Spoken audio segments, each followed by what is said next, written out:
علی سننا بہت مشکل ہے، علی سے زیادہ مشکل ہے حسین سننا. سمجھ، علی سننا بہت مشکل ہے، علی سے زیادہ مشکل ہے حسین سننا، اور حسین سے زیادہ مشکل ہے مرتضی سننا.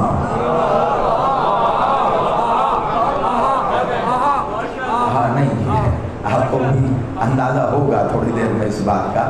پچھلے سال بھی، ابھی یا کہیں پتہ نہیں ملک بیٹھا ہے کہ نہیں، وہ پچھلے سال بھی مجھے یہی کہتا رہا کہ اجازی صاحب مرتضی پڑھیے مرتضی پڑھیے. میں نے کہا بھیا ایک ہی نشست میں مرتضی کیسے پڑھوں؟ پہلے لوگوں کے ذہنوں سے گھوڑا نکلے تو مرتضی پڑھوں.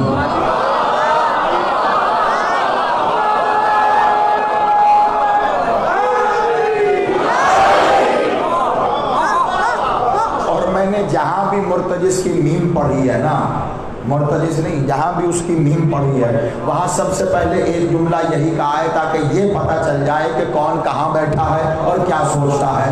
جو حسین کے سواری کو گھوڑا سمجھتا ہے اس سے بڑا گدھا کوئی نہیں.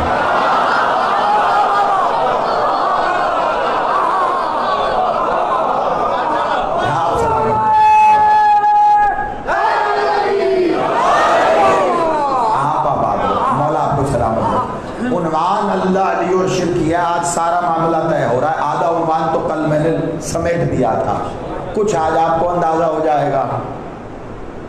جو اسے گھوڑا سمجھتا ہے نا، آپ کہیں گے قبلہ ظاہری طور پہ تو سواری تھی، ظاہری طور پہ تو گھوڑا تھا، شکل و شمائل بھی گھوڑے جیسی، خد و خال بھی گھوڑے جیسے، ٹھیک ہے، اور تمام تر جو عادات تھی وہ بھی گھوڑے جیسی، اور سواری کا کام بھی آتا تھا. دیکھو اس کو تقابل نہ سمجھا کرو، قرآن مثال دے کے باتیں سمجھاتا ہے. ظاہری طور پہ آپ کو گھوڑا نظر آ رہا ہے مگر ہے نہیں.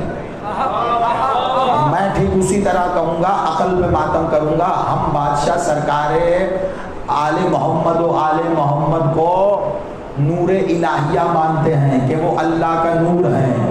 جب یہاں آئے تو پھر نور کیوں نہیں تھے؟ اس لیے کہ تم انہیں دیکھ سکو، وہ بشری لبادہ اوڑھ کے آئے. کیسا لگتا اگر کسی نور پہ میرا مولا بیٹھ کے سواری کرتا؟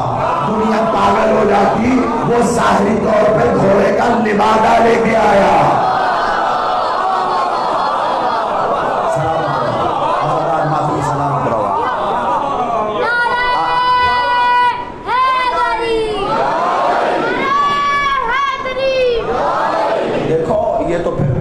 کی سواری ہے، ٹھیک ہے.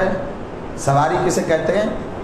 جس پر سوار ہوا جائے اسے سواری کہتے ہیں. عام طور پر یہ گھوڑا ہو گیا، ناقہ ہو گیا، انہی معنوں میں استعمال ہوتا ہے. لیکن آپ کو ایک بات بتاؤں، سواری جس پر سوار ہوا جائے اس کا اطلاق آپ کے پاؤں کی جوتی پہ بھی ہوتا ہے. عقلی طور پہ بات کر کے دیکھ لو، کیونکہ آپ اپنی پاؤں کی جوتی پر سوار ہیں، وہ آپ کے قدموں میں ہے. اب الگ بات ہے آپ کی پاؤں کی جوتی خود بخود نہیں دوڑتی، خود بخود نہیں اڑتی، کیونکہ وہ تیرے پاؤں کی جوتی ہے. لیکن اگر اسی طرح کی ظاہری چمڑے کی بنی جوتی بادشاہ محمد کے پاؤں میں ہونا تو وہ وہاں بھی چلی جاتی ہے جہاں جبرائیل نہیں جاتا.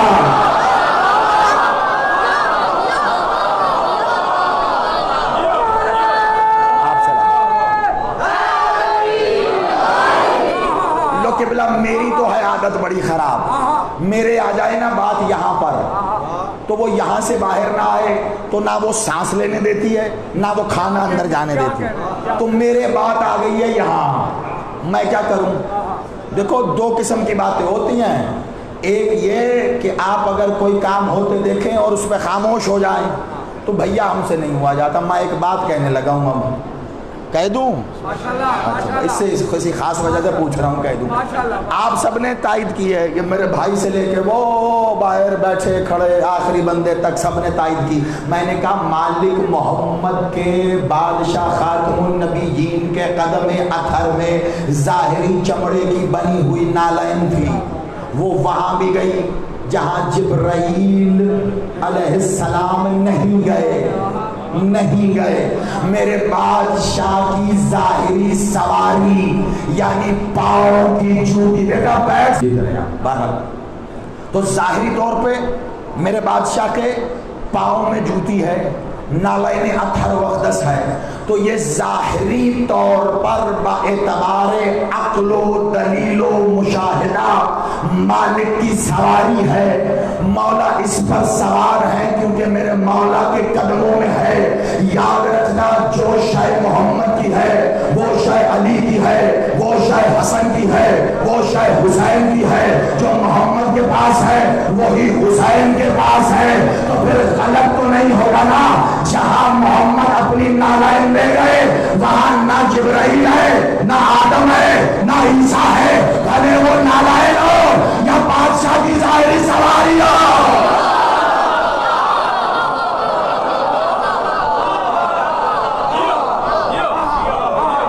سمجھ کی بات ہے نا قبلہ؟ یہی تو 3 سال سے بتا رہا ہوں. اللہ، علی اور شرک میں، یہاں علی سے مراد علی اور تمام اطلاق ہے.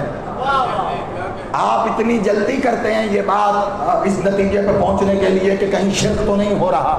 ارے سوچئے تو صحیح، کیسے ہوگا شرک؟ نہیں ہو سکتا. کیوں؟ آپ کے پاس دلیل اکبر موجود ہے جو طرفین میں ہے، اہل تشیع میں بھی ہے، اہل سنت میں بھی ہے، کہ مالک محمد اپنی نالین پہ سوار ہو کر اپنی نالین قدموں میں لے کے سدرہ پہ پہنچے تو اللہ نے کہا محمد یہ نالین لے کے آ، اس کے تلوے میں لگی ہوئی خاک سے میرے عرش کو منور کر. نہیں ایسے میں نے زبان کی بات نہیں لینی، آپ کے کلیجے سے بات نکلے گی. ٹھہر جاؤ 1 منٹ، حوالہ بھی میں اپنا نہیں دیتا. بڑے بھائیوں کی بہت بڑی کتاب ہے اہل سنت کی، امام احمد المقرری نے لکھی ہے، بادشاہ کی نالین اطہر پہ اپنی نوعیت کی واحد لکھی گئی کتاب ہے، فتح مدال فی مدح نال. تقریباً 450 سال پرانی کتاب ہے. بڑی توجہ سے مل جائے لے لیجیے گا، ورنہ آئیے گا کبھی دکھا دوں گا، گھر میں موجود ہے. بڑی توجہ رکھنا. اس میں امام احمد المقرری لکھ رہے ہیں، بڑی توجہ. اب ان سے کسی نے معلوم کیا تو وہ اس کی تفسیر میں کیا لکھ رہے ہیں، بڑی توجہ. خدا کی قسم پتہ نہیں لوگ کیا سمجھتے ہیں. کسی اہل سنت کا یہ عقیدہ ہو ذہنی ساری زندگی اس کی جوتی اپنے سر پہ لے کے پھرے، عقیدہ یہ والا ہونا چاہیے. بہت توجہ. اب ان سے کسی نے پوچھ لیا کہ بادشاہ معراج پر سدرہ سے آگے نالین لے گئے تھے، وجہ کیا تھی؟ اب وہ لکھ رہے ہیں توجہ سے، کہتے ہیں بادشاہ محمد کی نالین کے تلوے پہ خاک لگی ہوئی تھی. اللہ نے کہا محمد نالین اتارو نہیں بلکہ عرش پہ لے آؤ، اس خاک کے ذروں سے میرے عرش کو منور کر. ٹھیک ہے، اب ایک سوال کا جواب دو. بادشاہ کے نالین ظاہری چمڑے کی بنی ہوئی نالین کے تلوے پہ ظاہری خاک لگی ہوئی تھی، عرش کاہے سے بنا ہے؟ شاباش. وہ جو پیچھے بیٹھے ہو کو شک ہے کاہے سے بنا ہے عرش؟ سب کو یقین ہے. تو نور سے بنے عرش کو اللہ کہہ رہا ہے کہ ظاہری خاک لا، اس کو اور منور کر، اسے اور منور کر. اب سوال کیا کسی نے کہ احمد المقرری یہ بتائیے آپ کے خیال میں اللہ نے کیوں بلا لیا؟ اب ہر عالم فاضل کو یہ حق ہے کہ اپنی علت بیان کرے تا وقت کہ کوئی گستاخی نہ ہو جائے. کمال علت بیان کی انہوں نے کہ کیسے نہ اللہ بلاتا محمد کی نالین کے تلوے پہ بطول کی چوکھٹ کی خاک دی.